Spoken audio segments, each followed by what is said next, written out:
wabarakatuh.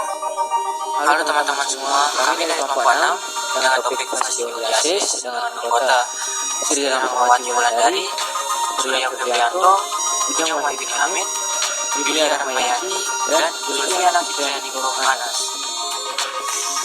Fasioliasis merupakan penyakit yang disebabkan oleh infeksi cacing famili Trematoda. Kedua cacing ini ada pada ternak yang ditularkan melalui siput dan famili Lemnaeidae. Fasioliasis juga dapat menginfeksi manusia karena sifatnya zoonosis di berbagai penjuru dunia. Prevalensi cacing hati pada satu kali di Pulau Lombok mencapai 52,78%, di mana 2 dari 53 kecamatan tidak mengalami infeksi cacing hati, yaitu terdapat pada Kecamatan Bayan dan Kecamatan Pemenang Lombok Utara. Perbedaan ini dikarenakan oleh perbedaan zona agroekologi. Infeksi cacing parasit usus bersifat patogenik, terutama jika bersamaan dengan kondisi pakan yang buruk, di mana prevalensi fasioliasis di Kota Mataram berada dalam rentang 26-50% yang terdapat dalam peta sebaran geografi di Pulau Lombok. Berikut. Siklus hidup dari Fasioliasis atau yang lebih kita kenal dengan cacing hati. Nah, sebelumnya ini spesial guys. Kenapa? Karena dia memiliki 3 inang, 2 inang intermediate dan 1 inang definitif.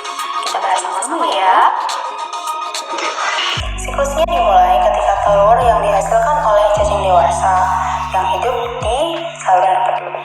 Nantinya, telur ini akan dikeluarkan bersamaan dengan feses ke lingkungan luar. Ketika dikeluarkan, telur ini belum siap menetas karena belum memiliki embrio. Jadi, ketika dikeluarkan, dia akan mengalami yang namanya tahap penyempurnaan, baru kemudian dia akan menetas dan menghasilkan larva yang kita sebut dengan Miracidium. Ya, Miracidium ini dia memiliki ciri-ciri yaitu memiliki silia yang berfungsi untuk bergerak mencari inang perantaranya yang pertama yaitu siput Limnaea rubiginosa.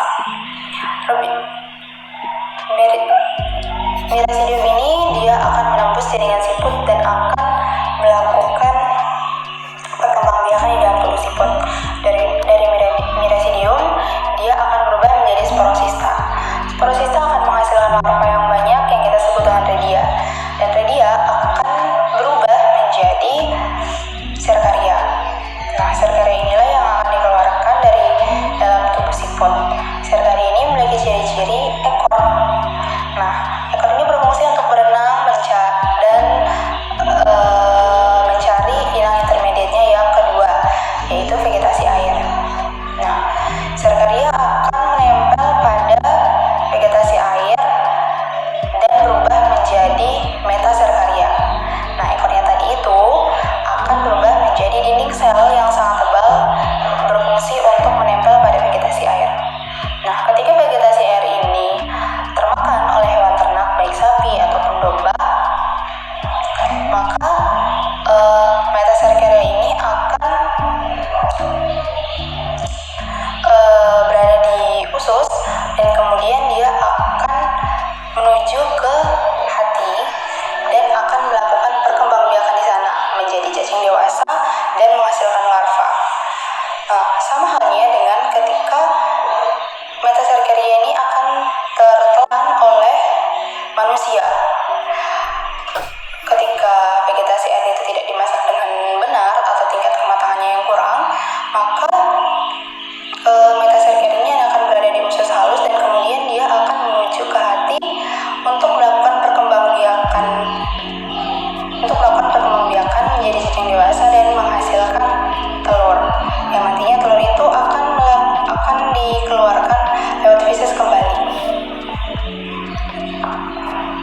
Stadium infektif fasioliasis yaitu kista yang bersifat praserkaria.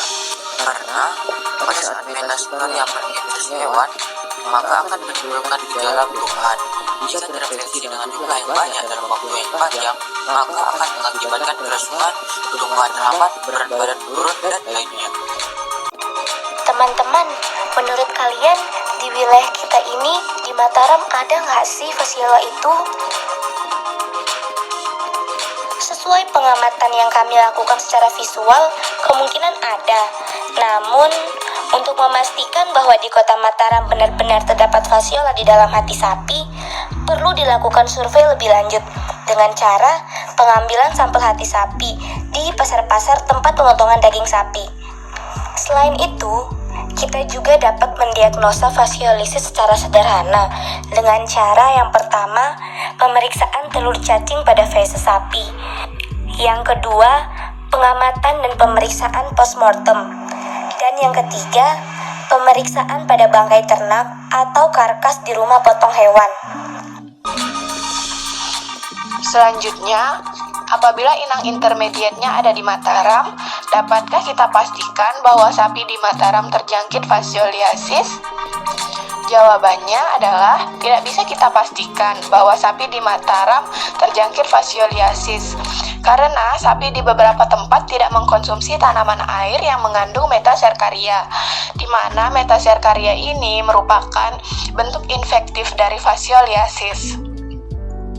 Berdasarkan survei pada beberapa tempat di Kota Mataram, diamati bahwa sapi diberi makan dari rumput yang tidak lembab dan agak kering, dan sapi terlihat sehat dan berisi, di mana sapi-sapi ini tidak menunjukkan gejala terjangkit fasioliasis seperti kurus karena di hatinya ada cacing. Kemudian apabila dilakukan pemeriksaan lebih lanjut, hati yang mengalami fasioliasis menunjukkan penebalan serta pengapuran di sekeliling permukaan hati. Dan apabila hati dibelah, kemudian diidentifikasi akan terlihat liang-liang pada jaringan hati. Keadaan demikian mengakibatkan hambatan pertumbuhan atau pertambahan berat badan, kurus, dan akhirnya mengalami kematian.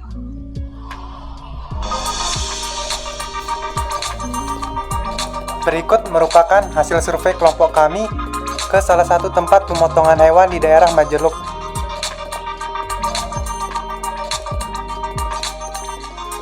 Berikut ini merupakan referensi yang kami gunakan dalam melakukan studi literatur mengenai topik fasioliasis.